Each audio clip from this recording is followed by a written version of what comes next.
E como que é essa resolução? Ela é simples? Ela é muito simples. Você vai, primeiro, dar todo o suporte emocional para a paciente, explicar para ela que ela teve necrose, é importante isso. Então, falar antes da possibilidade de necrose. Se ela acontecer, explicar que teve. Explicar que é um processo que demora tanto tempo para cicatrizar, ou vai precisar de mais ou 1 ou 2 procedimentos para resolver. Ótimo. Que depois que terminou, você vai avaliar o formato da mama, se ainda precisa mexer ou não. Se não precisar mexer, ótimo. Ou tirar o implante, pôr implante e tal. Nesse ínterim, você corrige, então, o formato de mama. E não mexe na areola ainda. Quando tiver com 6 meses do fechamento, você opta, então, por fazer a pigmentação. E aí, é a mesma coisa que aqueles cirurgiões que são mastologistas e cirurgiões plásticos ao mesmo tempo. Quando ele faz a remoção do tecido da mastectomia para ele mesmo reconstruir, ele já consegue fazer de uma forma que fique mais fácil a reconstrução. Quando você faz a remoção dos tecidos desvitalizados e faz o fechamento da mama, né, que fez a necrose de areola, você já prepara um tecido que fique muito fácil de você fazer a pigmentação na sequência. Se você conseguir fazer o fechamento primário, sem deixar a área de cicatrização por segunda intenção, você pode pigmentar muito antes. Você pode pigmentar com 2, 3 meses de cicatrizado. E aí, você não precisa ter todo esse estresse por tanto tempo, né? Você já resolve o problema dela o mais precocemente possível. Diferente de quem não está habituado, quem nunca pigmentou uma pele, não sabe a dificuldade que é você pigmentar uma pele de segunda intenção e pigmentar uma pele normal, não é? Então, fazendo esse treinamento de pigmentação de cicatriz, de pigmentação de pele de segunda intenção, você vai entender direitinho a dinâmica e as dificuldades de cada tecido, porque é uma linguagem nova, né? E aí, você faz, então, a pigmentação dessa área que teve a necrose, e aí eventualmente faz 1, 2 retoques e resolve o seu problema e deixa a paciente ficar. Quando a paciente fica em paz, resolvido o problema, tudo se acalma. E ela continua, inclusive, encaminhando pacientes para os cirurgiões. Eu tive uns 3 alunos que vieram por conta de uma necrose de areola para fazer o curso, na época que eu estava dando presencial. Nós fizemos todos os treinamentos. Eles inicialmente recrutaram pacientes que eles tinham feito uma mamoplastia 1, 2 anos atrás, pacientes conhecidas, para fazer a pigmentação. Foram pegando bem o jeito da pigmentação. Daí, quando deu o tempo de pigmentar a paciente de necrose de areola, eles mesmos foram fazendo a pigmentação da areola dessas pacientes. E aí, eu ouvi isso dos alunos. As pessoas não têm noção do quanto interfere você saber que esse tipo de complicação você vai conseguir resolver caso isso aconteça. Interfere, inclusive, na sua indicação inicial. Interfere na sua primeira consulta, no seu primeiro contato com a paciente. Eu mesma, quando eu conheço uma paciente pela primeira vez, é muito difícil, se o assunto abordado for mama, ela não sair do meu consultório sabendo que eu faço as pigmentações de areola, porque é um argumento que ela leva em consideração quando vai ponderar, né?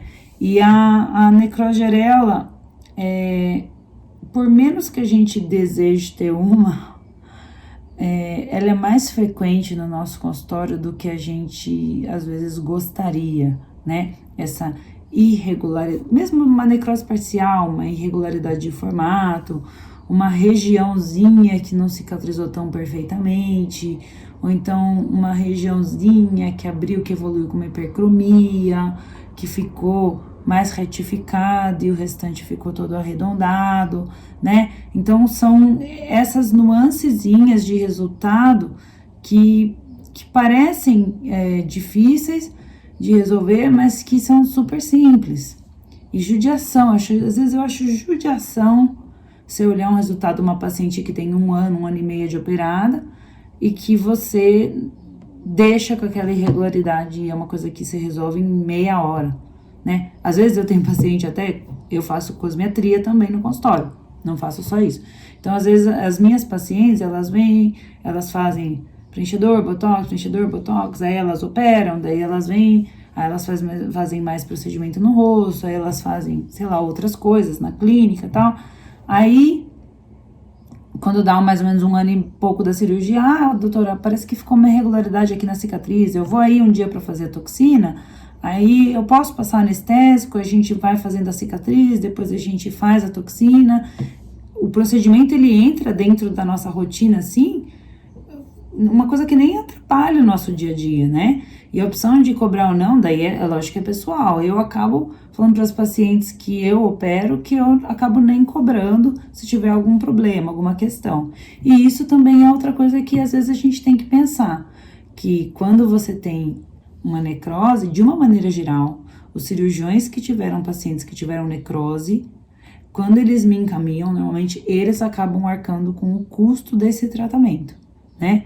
E acaba que esse custo não é o custo mais baixo, né? Depende do valor, porque você não vai... Eu percebo que eles não querem encaminhar essas pacientes, sei lá, para um estúdio de tatuagem, chega lá, um monte de caveira. Não é um ambiente que combina com uma paciente que teve necrose, e elas já estão, às vezes, já estremecem um pouquinho a relação. É lógico que não é uma relação positiva, teve esse componente negativo. Aí você fala assim, você vai no estúdio do não sei o que, tatu, fazer a pigmentação da sua areola. Eu acho que às vezes tem paciente que fala, nossa, doutor, me mandou para um estúdio de tatuagem, depois de eu ter tido necrose, sabe? Eu já ouvi isso de paciente, de colega que na maior das boas intenções encaminhou para um tatuador lá da cidade dele, lá longe, e que é uma referência, mas que às vezes eu acho que assim, o tatuador que resolve fazer isso, então ele vai ter que ter uma postura mais assim, parar de fazer as tatuagens comuns e fazer só essa tatuagem, porque senão não combina o ambiente. Ou abrir um pedaço do estúdio dele e deixar mais com aspecto mais de clínica, algo assim, porque senão eu acho que não combina.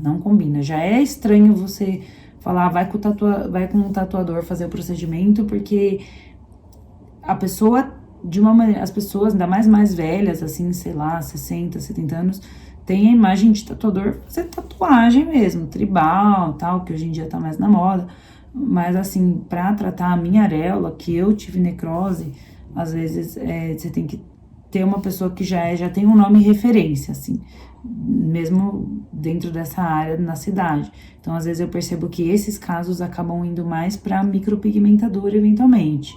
Só que daí, o que acontece? O aparelhinho da micropigmentadora, eu acho que ele não consegue, ele machuca um pouco a pele. E aí você machucar a pele de uma paciente que teve necrose de areola é ruim, não é positivo, porque já demorou para cicatrizar, já foi uma cicatrização por segunda intenção. Se você colocar uma máquina rotativa que não recolhe 100% agulha, vai raspando o tecido da necrose de areola, sim, pode ser que não fique legal o resultado, que fique mais castanho, ou então que gere novamente, né, abre de novo, vai ter que ficar fazendo curativo de novo. Tudo isso pode acontecer com uma paciente de necrose de areola. Eu gosto mais da máquina de bobina para tatuar necrose de areola, porque é muito peculiar o tecido que você vai estar trabalhando. O leito receptor da tatuagem, ele é muito peculiar, né? Ele é muito delicadinho. Se você for raspando o tecido, essa epiderme muitas vezes desprende, por mais que esperou todos os 6 meses necessários para cicatrizar completamente, tá? Então, essa é a minha opinião, né? Eu recebo muitos casos, cada dia recebo mais casos de necrose de areola dos meus colegas e lido bem com esses casos, né? Mesmo as pacientes que estão um pouco mais bravas, eu lido relativamente bem com essas pacientes e eu vou tentando acalmá-las. Pacientes que tiveram, então, essa questão com os cirurgiões delas, e eu acho que, então, se conseguisse não sair do consultório, seria mais positivo.